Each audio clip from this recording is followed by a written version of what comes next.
저는 올해 결혼을 한 따끈따끈한 뉴비 신랑입니다. 지난 이야기. 저희 부부는 2달 전에 겁도 없이 아파트를 가계약했어요. 송희구 작가님의 강의를 듣고 재건축 리모델링 말고도 재개발 투자라는 게 있다는 것을 알게 되었어요.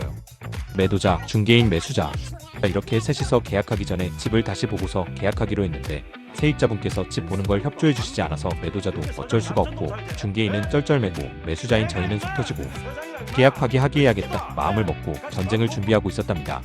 어차피 계약 파기하면 새로 구해야 하고 계약하더라도 어차피 다음 집을 준비해야 하니 이번 주말에 저희 부부는 구성남 재개발 지역 임장을 떠났습니다. 미리 부동산에 연락을 드리고 구성남 재개발 지역에 위치한 부동산을 찾아갔습니다. 저희는 일부러 차를 두고 걸어갔는데요. 반대 오거리역 앞으로 어마어마한 언덕이 저희를 기다리고 있었고 양옆으로는 우람하게 아파트 단지들이 들어서 있었습니다. 거리도 아주 잘 정리되어 있고 깨끗했고요.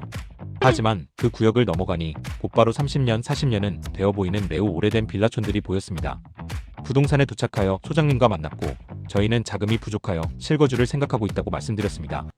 저희는 큰 기대 없이 갔었는데 소장님께서는 지도 앞에 서시더니 무려 저희 부부에게 재개발 강의를 해주셨습니다.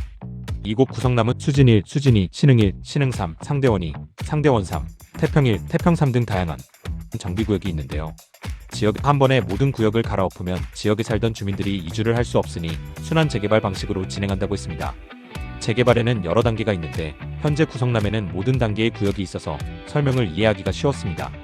재개발은 조합을 만들고 조합장이 사업을 이끌어가는 걸로 알고 있었는데 공공재개발과 민간재개발 중에 민간재개발이 그렇고 구성남에는 LH, SH와 같은 공공재개발 구역이 대부분이었습니다.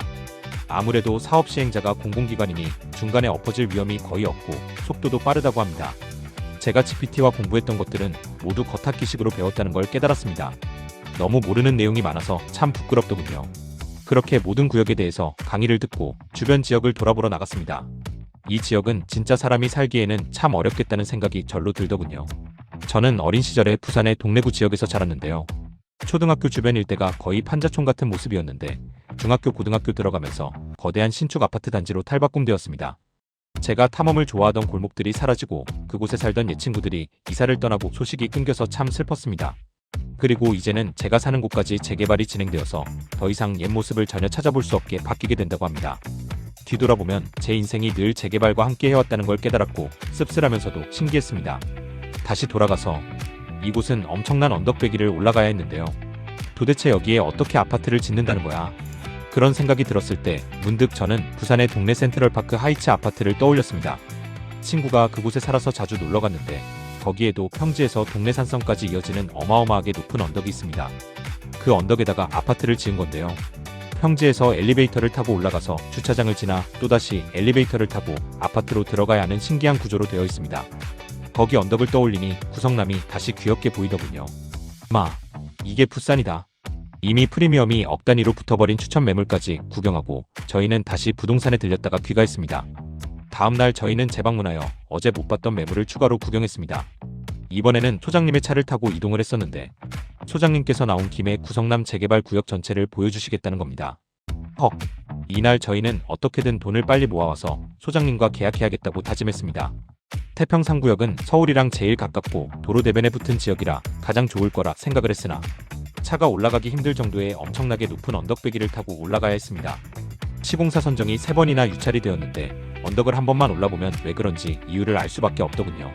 수진 1, 신흥 1 구역은 평지에 위치하고 8호선을 끼고 있고 송희구 작가님께서도 강력 추천해 주셨으나 고도 제한이 걸려서 최대 15, 17층 수준으로밖에 층수를 올리지 못하고 바로 앞에 조선족 골목과 초등학교 부재 등의 여러 단점들이 있었습니다. 물론 그럼에도 불구하고 수진 1을 다녀오면 여기가 제일 좋다는 데 동의할 수밖에 없었습니다. 신흥 3구역을 지나서 산성역자의 푸르지오 아파트 단지를 지나가 보니 미래의 재개발이 끝나면 이런 모습이겠구나 상상해 볼 수 있었습니다.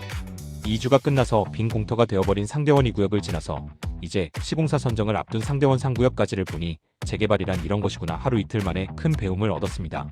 마치 한 사람의 일생일대기를 담은 대서사시 한 편을 본 것 같은 아주 강렬한 경험이었습니다. 일을 열심히 해야겠다, 돈 많이 벌어야겠다 의지가 불타올랐고 빨리 돈 모아서 소장님께 달려가야겠다 다짐했습니다.